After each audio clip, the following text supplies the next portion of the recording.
Making lives work. Making lives work. All right. Together we make lives work. Making lives work.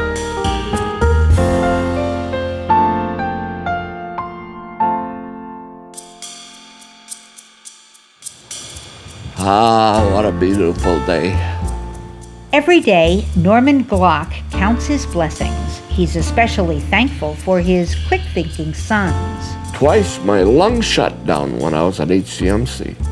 So the surgeon actually talked to the boys and said, you might want to think about pulling the plug. Well, if that would have happened, I'd be in the cemetery next to my wife. The 78-year-old retired high school math and physics teacher was on his way to church when another vehicle pushed his car into a light pole. His spinal cord was badly injured.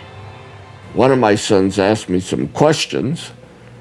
One question was, what was my social security number? And I knew that.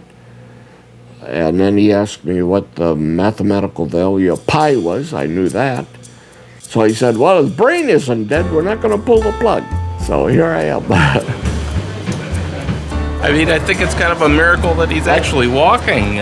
Small miracles happen often for Norman, even though he admits he's the last one to realize it. Matter of fact, my brother-in-law was here doing some work in the pole barn, and I was itching the back of my head. He said, I've never seen you do that before. That's the name of the game, is change. Maybe it's tougher to see what a miracle is when you're kind of part of it or it's happening to you. Norman spent months in the hospital recovering from fractures in his neck, then another 4 months at Courage Kenny Rehabilitation Institute's transitional unit. Neurologic recovery takes time in and of itself. Nerves growing back, communications being remade between the brain, the spinal cord, the extremities, the organs. And so it just takes time to see what neurologic impairments people may still have. When Norman first arrived, he couldn't even push the button to call a nurse.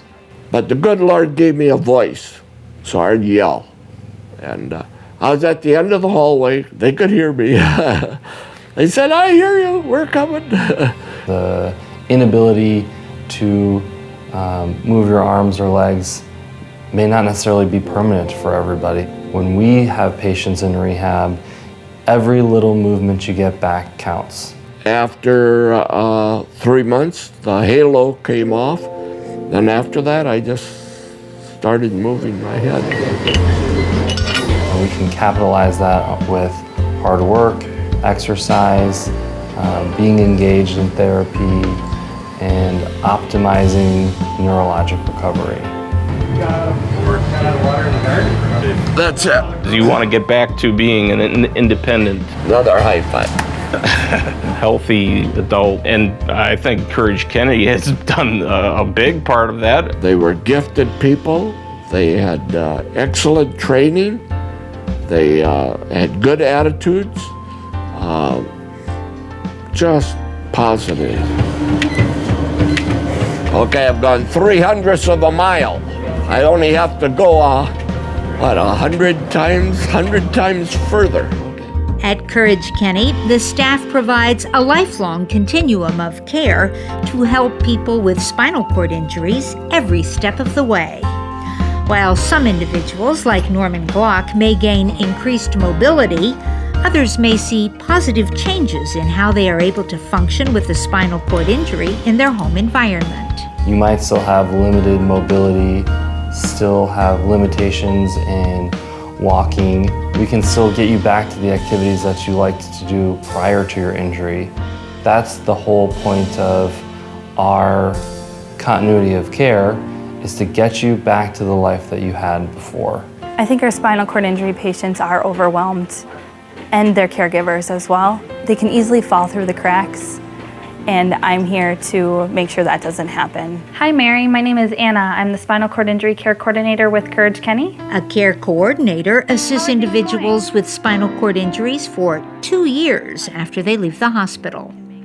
Re-establish appointments for them, connect them with therapy, connect them with resources in the community. You're having problems with getting set up with physical therapy and occupational therapy?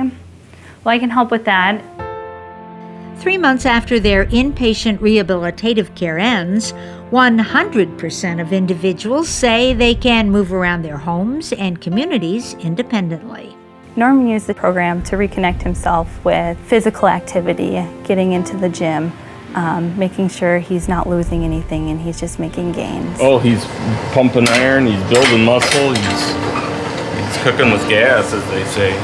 Cooking with gas, okay. At my age, you got to think long term. If I don't work out, what are the consequences, right?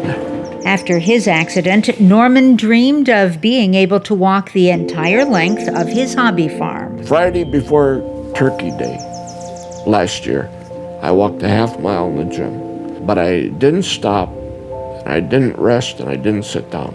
I was going to walk till I dropped. Norman says friends and family helped motivate him to get better. So I think a lot of times, people just need connects. And I was very blessed. Our church, I had a lot of people come, a lot of people prayed for me, a lot of people came to visit me. And boy, how do you put a price on that? Caregivers should come to therapy sessions with patients, encourage them to not give up, not lose hope. Things will get better. There we go. Then now I can reach it, see? I don't let it go all the way up. Okay. But you do a good job of stretching your arms all the way up. Norman is determined to improve his upper body strength so he'll be able to get out of bed by himself and drive a car again. I tell patients when they're feeling down, there are going to be bad days and there are going to be good days. The overall picture is that you will get better in some capacity. We can help their lives be better. Through a lot of hard work and help from his caring son, this former teacher is making his life work again. He gets 3 A's. He was my chef, gets an A. He was my chauffeur, gets an A. And care attendant, he gets an A. High five. He does 3 C's, but by doing the 3 C's, his grades are 3 A's. How do you do that?